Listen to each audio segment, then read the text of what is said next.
ভুয়া ব্যারিস্টার ফুয়াদের অপকর্ম দেখুন। এই ছাত্রীকে আজকে থেকে 2 বছর আগে ওর বাসায় নিয়ে যায় চাকরির প্রলোভন দেখিয়ে, পরবর্তীতে তাকে রুমের মধ্যে নিয়ে ব্ল্যাকমেইল করে ধর্ষণ করে, আর সেই ধর্ষণের চিত্র গোপন ক্যামেরা লাগিয়ে ও ভিডিও ধারণ করে রাখে।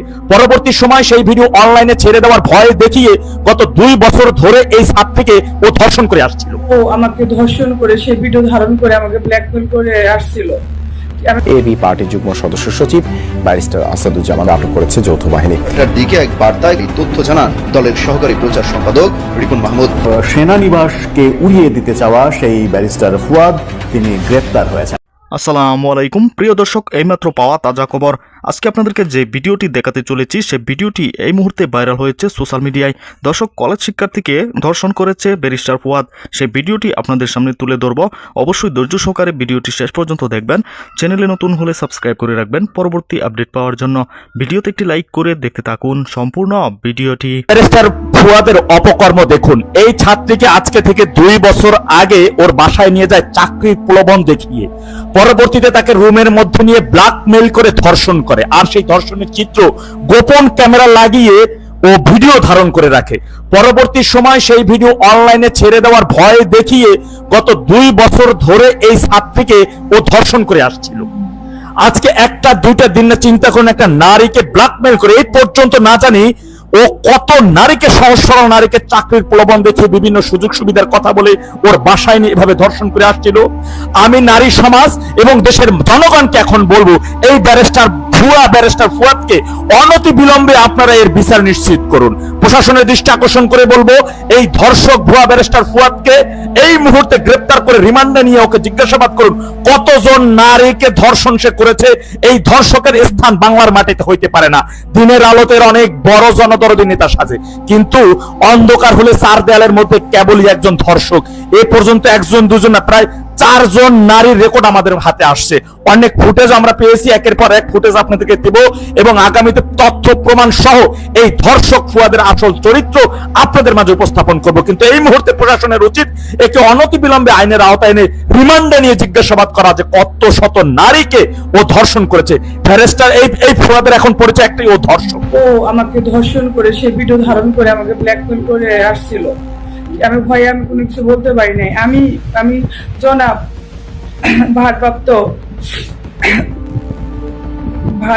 চেয়ারম্যান জনাব তারেক রহমান, তাকে আমি বলবো, আমি একজন সাধারণ মেয়ে হিসেবে আমি আপনার কাছে বিচার চাই। বিচার করেন, আমাকে যে কোনো সময় আমাকে মেরে ফেলতে পারে।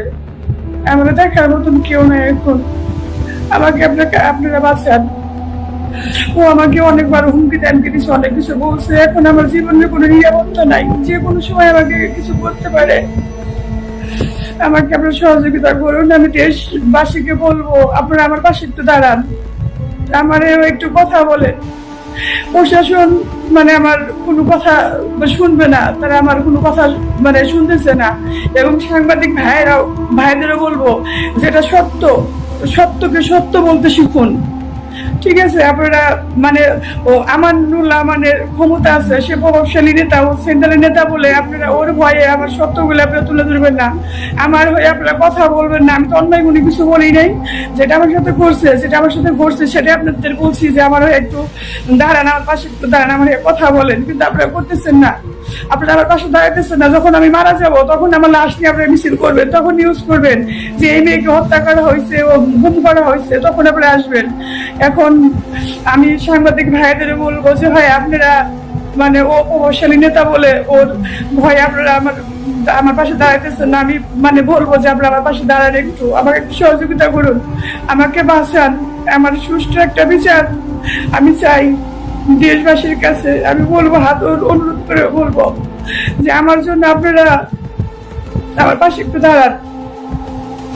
আমার বয়স্ক মাটা নিয়ে আমি বাসায় থাকি, সারাদিন আমার মাটা ভয়ে ভয়ে থাকে, আমার কখন কি হয়ে যায়।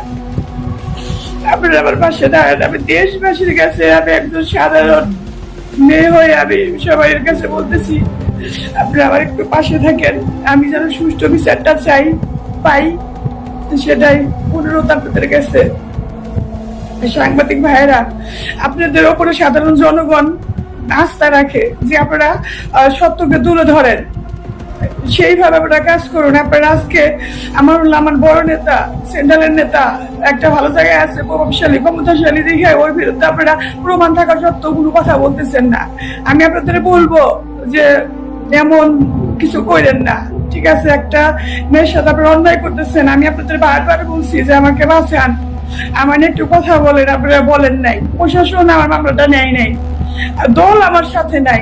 মানে আমার বাবা আজ এত বছর ধরে দল করছে, কতগুলা মামলা ছিল আমার বাবার নামে, কয়েকবার জেলে কাটছে, কিন্তু তার কোনো প্রতিদান আমি পাই নাই। আমি বাবার মুখে শুনছি যে রাজপথ কখনো বেমানি কি করে না, রাজপথ বেমানি করে না কোনো কর্মীর সাথে। তাই আমি বলবো দেশ নায়ক তারেক রহমানকে যে আমাকে বাঁচান, আমাকে বাঁচান আপনারা। যে কোনো সময় আমার একটা দুর্ঘটনা হতে পারে, আমার পাশে দাঁড়ান, আমার সঠিক বিচারটা আপনারা করিয়ে দেন। আসসালামু আলাইকুম।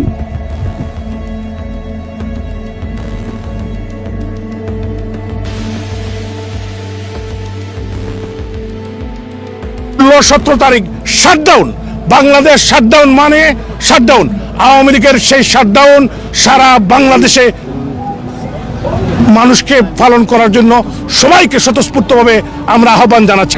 আমি প্রথমেই দেশবাসীকে আজকে ঢাকা সহ সারা বাংলাদেশ আওয়ামী লীগ, বাংলাদেশের মাননীয় প্রধানমন্ত্রী রাষ্ট্রনায়ক শেখ হাসিনা ডাক দিয়েছিলেন ঢাকাবাসীকে ঢাকা লকডাউনের জন্য, কিন্তু অত্যন্ত আনন্দের বিষয় সারা দেশের 18 কোটি মানুষই এই লকডাউনকে সফল করেছে।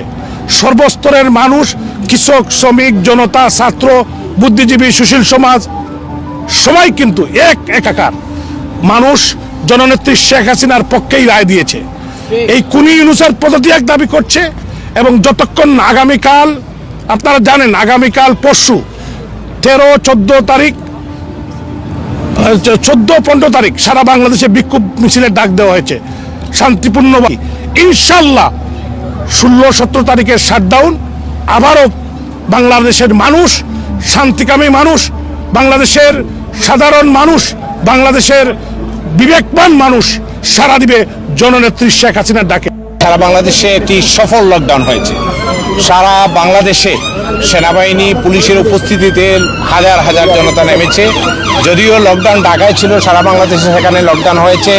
সিলেটের সর্বত্র মিছিল হয়েছে এবং আমার নির্বাচনী এলাকা দক্ষিণ সুরমা, ফেঞ্চুগঞ্জ, বালাগঞ্জ সহ সকল জায়গায় মানুষ ঐক্যবদ্ধ হয়েছে। বাংলাদেশের জনগণ যেভাবে ঐক্যবদ্ধ হয়েছে, ইতিমধ্যে মাননীয় প্রধানমন্ত্রী বলেছেন যে আগামী 17 তারিখ পর্যন্ত সর্বাত্মক আন্দোলন চলবে। বাংলাদেশের মানুষ যেভাবে জেগে প্রিয় দর্শক, সম্পূর্ণ ভিডিওটি দেখলেন, অবশ্যই বুঝতে পেরেছেন ভিডিওটি গুরুত্বপূর্ণ ছিল। দর্শক, এই ভিডিওতে যে তথ্যগুলো আপনারা পেয়েছেন এ বিষয়ে আপনাদের কি মতামত তা অবশ্যই কমেন্ট করে জানাবেন এবং পরবর্তী আপডেট ভিডিওগুলো সবার আগে পেতে চ্যানেলটিকে এখনই সাবস্ক্রাইব করে রাখুন। এই মুহূর্তে বিদায় নিচ্ছি, দেখা হবে নতুন কোনো ভিডিওতে। সে পর্যন্ত ভালো থাকুন, সুস্থ থাকুন। আসসালামু আলাইকুম।